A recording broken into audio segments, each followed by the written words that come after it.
Сайн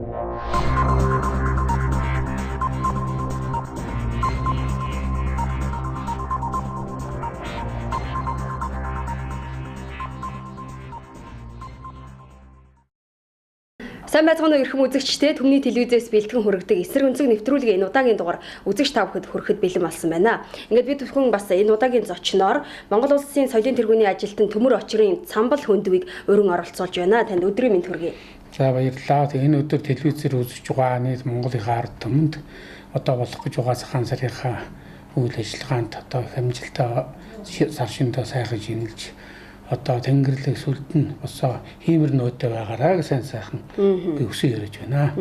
За тэглэгээ явах баярлалаа.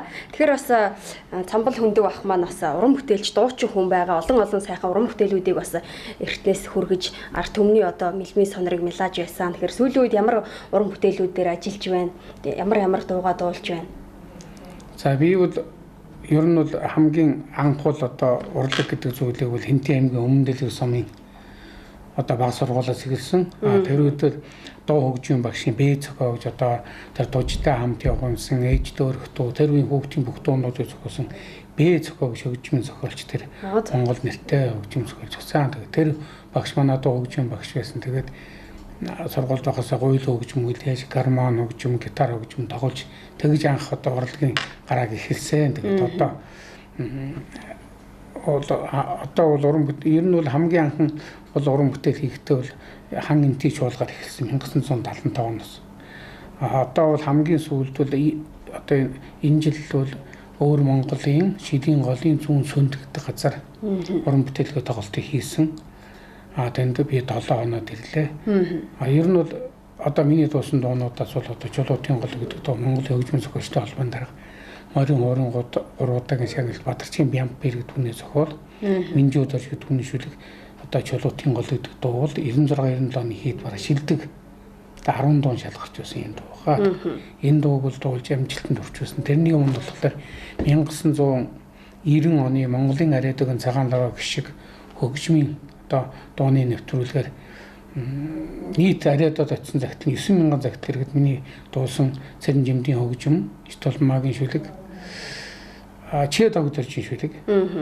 Ээжим гэдэг дуу 9000 загтал арайдад очсон 4000 загтал миний нэр дээр гэж одоо цагаан лав шгуулдаг тэрбум шагналыг авсан да. Тэглэе яхаа тэгэхээр бас Монголын үзэгчтэй сэтгэл тоногссон сайхан аялгуунуудыг хүргэж байжээ. Тэгээд бас өвөр Монголын үрдэ засах оронд бас өвөр Монгол иргэд маань бас хэрэг хүлээн авч байна. Таны дуунуудыг ер нь мэдж гинөө, гадарлаж гинөө бас.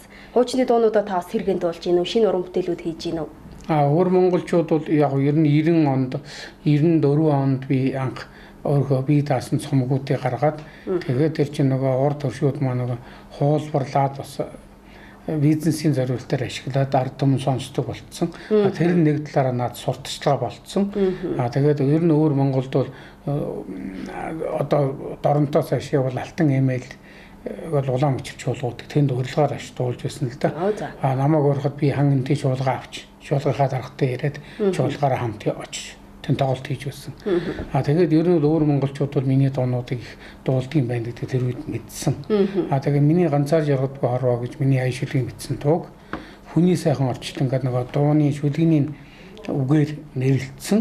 Тэгээд тэр энэ дуучин олж ирээ гэсэн тийм асуудал тэндээ яригдсан юм байна лээ. Би ч очиж их л тоглоог. Тэгээд урилгаар өөр Монголоос хүнэрж тэгээд очиж шидийн голын зүүн сөнд гэдэг газар очиж тоглосон. Тэгээд тэр үл яг ер нь өөр Монголын ард түмэн бол миний бүх дуунуудыг дагад дуулж байна лээ. Ерөөсөө хийд болцсон тий. Тэгээд аль 94 онд гаргасан хуурц бүр цоошноор хадгалцсан. Тэгээд яг тэдний одоо хүссэн бүхэл дуунуудыг одоо дуулсан да.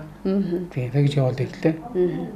За тэгэхээр бас бид хоёрын өнөөдөр бас ярилцах чухал сэдвийн нэг маань бас бурхан халдуу уулыг та ЮНЕСКОд бүртгүүлсэн хүний одоо санаачлан бүртгүүлсэн хүн байна. Тэгэхээр бас та энэ ажлынхаа талаар бас үзэгчтэй сонирхуулаач. Хүмүүс бас тэр болгонд бас энийг сайн мэдэхгүй дуулаагүй яг хинбэ гэдгийг бас эргэлзээтэй байсан баг.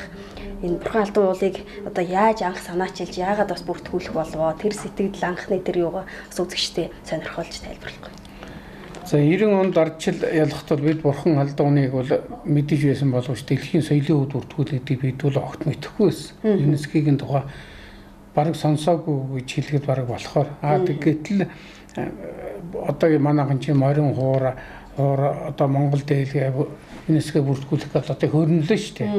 Тэгээд 2010 онд Монгол Улсын ерөнхийлөгч элбэгд орж Бурхан халдууны дэлхийн соёлын өвд бүртгүүлэх талаар захирамж гаргаж тэгээд 2013 онд энэ бүртгэдэггүй.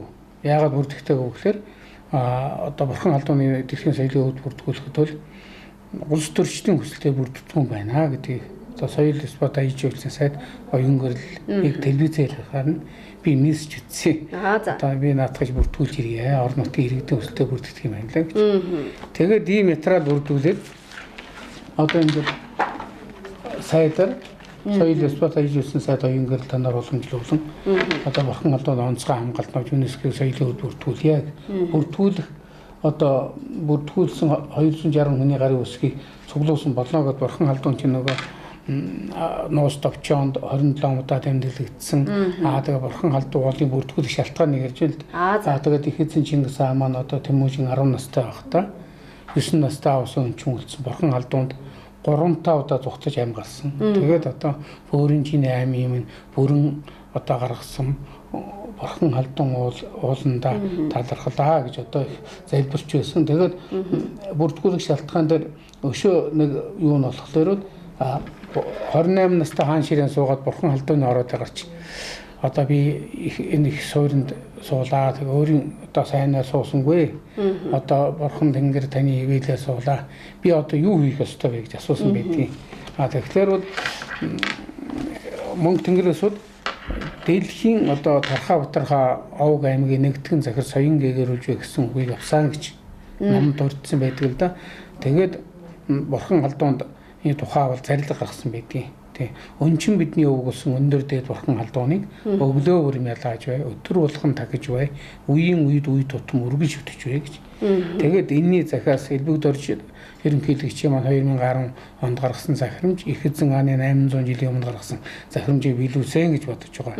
За тэгээ бүртгүүлэх шалтгаан дээр болохоор Чингис хааны маань ачуу өгөөдөө цагаатай санаачлахаар Оросын одоо Европ руу дайлаар мордож алтан ордны улсыг байгуулж 200 жил хойш тогтсон. Ингээд Орос улсын түүхэнд баталгаатай ингээд одоо тэнд түүхэнд үлдсэн тийм гайваа. Тэгээд Чингис хааны маань ачгүй ховлын хаан болоход их Юан гүрнийг байгуулсан. Одоо Юан гэдэг мөнгө маань одоо бол Монгол хүн хийсэн. Чингис хаан Юанаас мөнгө хийсэн. Мөнгө хийхдээ та нар хүний боол мэцарах ажээ. Энэ мөнгийг боол мэцарах түн гэж ингэж худалдааны одоо системийг Чингис хаан дэлхийд хангадагч арга гэж. Холбоо, өртөө тээвэр, өртөө холбоо бүгдийг Чингис хаан хийсэн учраас дэлхийн хүнд бол их хөв нэмэр оруулсан. Тэгээд ЮНЕСКОд одоо энэ асуудал бол юу н одоо таалагдсан байх гэж би боддог. Тэгэхээр бол энэ ерөөсөө Мөнх Тэнгэртэй харьцдаг тэр уулыг дэлхийн соёлын өвд бүртгүүлнэ гэхээр тэд нар чинь голдуу хэрэгсдэд байгаа. Тэд нар илүү амархан ойлгосон болов гэж. Тийм. Тэгээ бүртгүүлэх шалтгаануудыг ингэж явуулаад тэгээд одоо Монголын хаадын түүх баримтаас бүрдүүлв. Тэгээ бүртгүүлсэн Хинтээ аймгийн өмнө дэргэсэн Харьяат төмөрчийн цамлан дүүгээд оюун гэрэл сайд төгс. Оюун гэрэл сайдын зөвлөх нь уран төгс гэж 19 дугаар одоо дээр авсан баг. Ингээд дэлхийн өвд бүртгэгдсэн түүхтэй. Тий. За тэгэхээр бас энийг бүртгүүлэх гээд явж их материал бүрдүүлээд явж байгаад бас хүндрэл бэрхшээл юу вэ? Саад бэрхшээл гарч ийн үү? Ер нь ямар бэрхшээл учрав? Ер нь бол гарал яг. Одоо энэ шингээ бүртгүүлээд би ч одоо өмнө дэлгүүсэн хүн штэ Хинтээ аймгийн. Яг Бурхан халдууны нутгийн. Тэгээд ер нь бол намаа бүртгүүлчихгүй барахгүй ч гэдэг юм уу. Ер нь бассан басамжсан асуудал зөндөө байсан. Тэгээд энэ дээр ингээд би бол 260 хүндээ бол одоо минь хүргэж байна л да. Тэгээд зарим усууд нь нэрээ бичихгүй зүгээр ингээд нэрээ хичээд ингээд зарим их тодорхой бичээд энэ усууд бол ингээд нэг зүүнцний байгууллагын соёлын шинж тухааны газар ингээд түүх болон хадгалагдж байгаа гэдэг. Одоо үнэн сэтгэлээсээ гарч ирсэн улсуудаа бол одоо бас хичнээн хэмжээний бас хүмүүс гарын үсэг зурваа. Ерөнхий нийтдээ бол 300-аад улс байгаа. Тэгээ яг энэ дээр 260 хүнгээд анх бүрдэгдсэн байсан учраас бол тийм. Тэгээд ганц одоо Хинтээ аймгийн нутгаас биш Дорнод аймгаас бүрдэгсэн байгаа. Тэгээд газраас улсууд нь баг нураас улсууд бүрдэгсэн байгаа ингээд. Тэгээд энэ улсууд бол одоо ганцхан бие бүрдгүүлсэн юм шээ. Тэгээд энэ бол одоо ард түмний дэмжлэг миний санаа ашиглахыг дэмжсэн одоо бүх Монголын ард түмэнд баярлалаа гэж хэлээ. Хэлэх зүйтэй бахаа гэж бодож байна. Тэгэхээр бас энэ батламжийг яг авах тэр цаг мөчид та одоо сэтгэл яваалцааж бас зарим хүмүүс маань бас тухайн үеийн тэр дэлгэц радиогоор бас өөрөө бийч бүртгүүлсэн гэд тэгжсэн бас түрүү сурагсан байна л да тий. Сонинд бол ер нь сайд дарга нарынхаа өвчин энэ гэсэн юм яригдсан л да. Тэгээд энийг бол наад өгөхгүй. Тэгээд би сонинд бол ядахтаа Канад цувид наад олохоо гэгээд шүүмж хөвцсөн л дээ. Тэгээд энийг бол ингээд аял жуулчдын сайдын Батцэр гэдэг сайдныг бол ингэж наад олгосон. Тэгээд олгохдоо бол энэ одоо ЮНЕСКОгийн батламжийн энэ байна. Аял жуулчдын яамнаас олгосон Батцэр сайдын гар үсгэд хамгахдаа одоо энэ батламжийн юм байна. Тэгээд одоо Монголын үндэсний бахархал тайрхан гэдэг одоо бурхан халдварны соёлын шинжилгээ тухааны газар ЮНЕСКОд бүртгүүлсэнд онцгой итвэх гаргасан талархлаа гэсэн. Ингэж бүртгүүлсэн. Тэгээд бас бүртгүүлээд их ажилтай юм байна лээ. Ер нь их явсан. Их чи материал зоглуулсан. Тэгээд бас түүхэн холбоотой ном их олон жил судалсан. Тэгээд тэрнээс үндэслэж энийг бол одоо бүртгүүллээ л дээ. Тэгээд энийг бүртгүүлснээр одоо Монголын цагаансар болох гэж байна. Монголчууд өөрсдөө энэ бурхан халдван хайрхнаа одоо дэлхийн одоо соёлын өвд хадгалуулсан тавал Монголын ард түмэнд бас өөрсдөө бахарх ёстой гэж ингэж бодож байна л да. Тэгэхээр сүүлийн үед бас энэ соёлын өвийг бийт бус өвийг бас ингээд ЮНЕСКОд бүртгүүлж ийн одоо ингэж байгаа. Тэгэхээр манай бас соёлын өвүүдийг бас өөрсдөө төрүүлж санд сэрж одоо өвд хөгшд маань бас залуу үедээ бас өвлүүлэн таниулахгүй бол бас залуучууд маань тэр болгоныг мэдэхгүйгээсээ болоод бас соёлын өвүүдэд орхигдуулаад бас урд хөрштэй нэлээх алдах гэдэг бас юм ярьдаг шүү дээ. Энэ тал дээр та бас юу гэж бодож байна? Ер нь тэгээ Чингис хаан чинь дэлхийн 43 орныг эзэлсэн байдгийг. Тэгээд дэлхийн түүхүүл Чингис хаангуугаад түүх гэж байдаг. Тэгээ Монголын нуус товчоо номон дээр болохоор Оросын эрдэмтэн Владимир Цав гэдэг хүн бол нүүдэлчин аймагуд одоо бол нүүдлийн соёл хэрэгжилтэй тийм одоо малын одоо бүхэл зүйлийг одоо амьсгалаар ашигладаг тийм ээ. Ийм нүүдлийн соёл хэрэгжилтэй нэг ч үндэстэн үлдсэнгүй Монголоос өргөж тэмдэглэсэн байдаг. Тэгэхээр одоо тэр дэлхийн айлч улсад очиод одоо дэлхийн бас нэг хөгжилтэй орн Чингис хааны алтан татвин байгаа. Тийм. Тэгээд Чингис хааны зүүжүүлсэн алтан бариултай сэлэм алмазын шигдэхтэй бүгж энэ хадгалсан байдаг. Франц, Итали энэ байдаг юм лээ. Тэгээд энэ соёлын өвүүд бол одоо ингээд Чингис хааны соёлын өвүүдгээр монголчууд эдний улуулны эзэн байх хэвээр. Энийг монголчууд бол одоо ингээд аял жуулчил одоо байгаль орчноо аял жуулчдыг татахын тулд эргэлтэнд оруулахын тулд дэлхийн энэ бүх соёлын өвүүдийг бол одоо бас дэлхийн сурталчлах тэрэнд одоо эзэн байх талаасаа бол тэр улсад одоо хадгалагдсан ч гэсэн одоо ямар шөгжилтэй оронд Чингис хааны соёлын өв байлаа гэд тэр соёлын өв бол Монголын өв. Тэр улсаас навна гэсэн асуудал биш. Энийг л аял жуулчлалт одоо дэлхийн одоо соёл шинжлэх ухааны улсуудад одоо танилцуулж энэ тухай бол тийм мэдээлэл их гардаг юм байна лээ. Тэгээ энэ учраас бүгд найрамдах Казахстан улсын ерөнхийлөгч Назарбаев Чингис хааны удамшлын гендер оюунлаг 4 хононд тэрийг ЮНЕСКОд бүртгүүлсэн байдаг юм байна лээ. Тэгээ бүр ийм зузаан ном байгаа. Тэгээд Назарбаев ийм буян ингэж Монголын одоо тэр соёл түүхийг эрдэмтэй боловсралтай ухаантай бас сикүү зэрэглэлийн ухаантай улсууд ингээд ном хэвлэл болгоод ингэж мандан бадраад явах. Өнөөдөр Монгол улс оюутлага 5 толгоогоо яриад байхын хооронд хүний оюун удамшлын гэнэ ямар мундаг агуу байдаг. Энэ тухай бол одоо дэлхийд гайхалтай энэ тухай бол одоо сурталчлах ёстой. Тэр цаг нь болцоо. Тэгээд энэ чинь анх манайхан ч одоо нэг IQ хөгжүүлэх IQ л гэж яриад байгаа шүү дээ. IQ, DQ, VQ гэдэг одоо олон зэрэгэл байдаг байхгүй. Тэгээд CQ зэрэгэлд одоо бол энийг гаргаж тавьж байгаа манай эрдэмтэд бас байгаа. Тэгээд энэ талаар одоо Монгол орн бас энийг бол улс орноо хөгжүүлэх одоо тэр оюуны бүтээлийг гаргаж тавьснаар яах вэ гэхээр одоо дэлхийд энэ зэвсгээр оролдож байгаа маш олон улс шүү дээ тийм ээ. Атомын цөмийн зэвсэг одоо туршиж байгаа орн хэмжиж байна. Оюуны талаар энэ шинжлэх ухааны энэ бас нэг юм цикл зэрэгдэх юм гараад ирэх юм бол Монгол өнөөдөр газар дорн ямар байлг байна гэж ойлгох хэрэг Монгол хүний толгойд ямар удамшлын гэн ямар бодлого байдгийг энийг одоо ойлгох гэж энийг ухаж мэдэх гэж энэ ном тохиолыг одоо олж унших гэж одоо ээлж болч тухаантай мэрэгдэл одоо Монгол руу ирэх болно гэдгийг сэтгэл дүүрэн бол бардам хэлж байна л да. Тэгэх юм бол зэвсгээр хөөцөлж байгаа орнууд зэвсэг гэдэг чинь одоо хүн төрөлхтөн биенийг л одоо устдах аймаар зөв шүү дээ. Тэгэхээр оюун ухааныг хүн болгон дэлхийд дээр хүн ямар ч ястан үндэстэн өөрийн оюун ухаанд. Энийг одоо ингээд дэлхийд дээр гаргаад ингээд ирэхлээр хүн зэвсэг хөөцдгөөс ичнэ. Дэлхийд дээр гайхалтай ухаантай тэгээ оюунлаг одоо ертөнцийг бий болгохын тулд дэлхийн хүн төрөлхтөн хүн болгон нэг дуу та байх болно гэдгийг би сэтгэл дүүрэн бол хэлж чаднаа тэр юм бол тий. Бас зарим гадны улс орноор явж байгаад ирсэн одоо хүмүүс маань бас тэгдэг шүү дээ. Монгол орн маань ер нь их хөгжлийн хоцрогдолтой бас бусад орноос бараг 100 жилээр хоцрогддог их хөгжил нь муу байна гэд их санаа зовндог шүү дээ. Тэгэхээр энэ тал дээр та ер нь юу гэж бодож байна? Яг манайх бол уул нь бол яг тэгээд бодглохлоор манайх бол нөгөө яг ер нь бол Орос улсыг 80 жил 70 гаруй жил 80 жил Орос улсыг дагсан учраас бас урд төршийнхөө Монголынхоо нэг эсхийг бодох юм бол манайхан бас нэлээд яваар авчирсан. Одоо тэгээ интернет захим хурд гэдэг одоо хөгжиж байна. Зүгээр манайд улс төрийн бодлого нөгөө нэг нийгмлэг улс төр ард иргэдэд түшгэлсэн хуультай, үндсэн хуультай мөртлөө тэрийгэ биелүүлдэг учраас улс орон хөгжихгүй, улс орон улсуудын оюун ухааны хөгжүүлэхээс илүү нэг барилга нэмхийг бодоод байгаа улсууд хөгжих хэцүү л дээ. Тийм учраас одоо хүүхдүүдийг бол Японы тэр Мэйжи хааны зэрэг мандалтын үеийг ном байдаг. Тэрэн дээр болохоор Мэйжи хаан бол ерөөсө хамгийн боловсралтай хүүхдүүдэд дандаа дэлхийн хөгжилтэй орн сургасан байдаг юм байна л.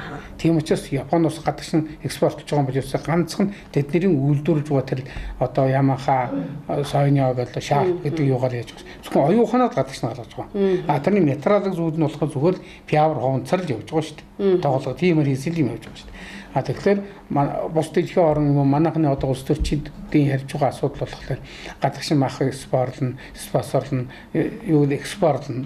Тийм.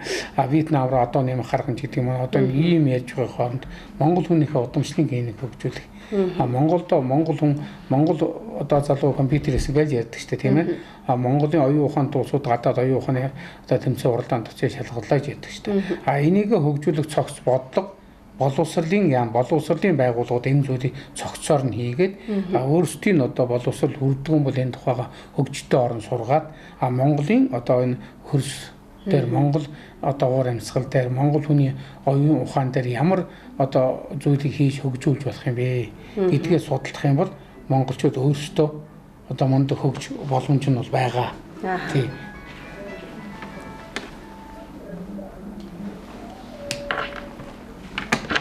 Энэ хэсгийг жоох ярьж байгаас. Тэгээ өөр асуух юм юу вэ? Асуураа. За та юуныхаа юу лээ? Өөр танд яриаггүй үлдсэн юу вэ? ЮНЕСКО-го ерөнхийдөө бол ярьчихлаа шүү дээ. ЮНЕСКО дээр дутуу хүртэх юм юу вэ? ЮНЕСКО дээр ерөнхийдөө бол болсон доо. Ерөнхийдөө бол тийм.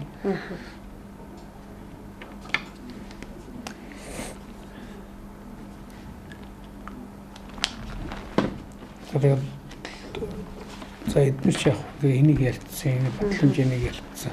За та тэгвэл одоо уран бүтээлийн талаар яриа. Талаар тийм ээ. Тасч тий. Одоо та өөрөө бас за шууд өргөжлөлтөд орчих. За тэгэхээр та бас сүүлийн үед одоо уран бүтээлүүд шинээр хийм үү, өөрөө бас дуу шүлэг зохиож ийн үү, ая зохиож ийн үү, одоо өөрийнхөө үеийн уран бүтээлчтэй ер нь хэр харьцаж ийн, залуу уран бүтээлчтэйг бас хэр одоо дэмжиж ийн, одоо залуу урлаг соёлын дуучтай ер нь хэр харьцаж ийн. Ер нь одоо сүүлийн үед бол одоо Монгол улсын соёлын тэргүүн ажилтан болсон баха. Базасадын Болдоотар. Тэгээ залуутай Хөвсгөл аймгийн бүх сумдаар, Ховдын бүх сумдаар, Монголын бүх хот аймагуудаар Цэлэнг, Дархан, Эрдэнэт, Чоорог бол одоо бүгдийн дуусгасан шүү дээ. Яг нь ер нь бол сүүлийн үед бол гомдлтойгийн яруу найш гомдлтойгийн мөнгө цэцгийн чи намаа санжил угаадаа гэж үлгэнд хийсэн ая нэг охинд өгөөд дуулж байгаа. Тэгээ өөрөөхөө дуулсан дуунуудаас бол яг улсууд зөвшөөрлөг аваад дуулж л байдгийг. Тийм тэгээд би тэр талаар нэг актер одоо миний дуу мó нэтэргээд явдггүй ягаад дуу гэдэг ард түмний өмч. Оюуны өмчийг тэр одоо хамгаалж байгаа газар тэр улсууд нь болохоор өөрсдийн хууль журмын дагуу асуудлыг шийдэх байх. Саяхан хай тоонд болохоор 1974 онд хийсэн Бэгзий яваа болонгаа намрын уян гэдэг дуу шүлгэнд ая хийсэн. Тэгээд одоо хүртэл дуугаа дуулж байгаа. Тэгээд сая танаахан ингээд хулаад авсан. Тэгээд одоо Айдооны мэн дээр явуулах бүтэн концерт өгсөн.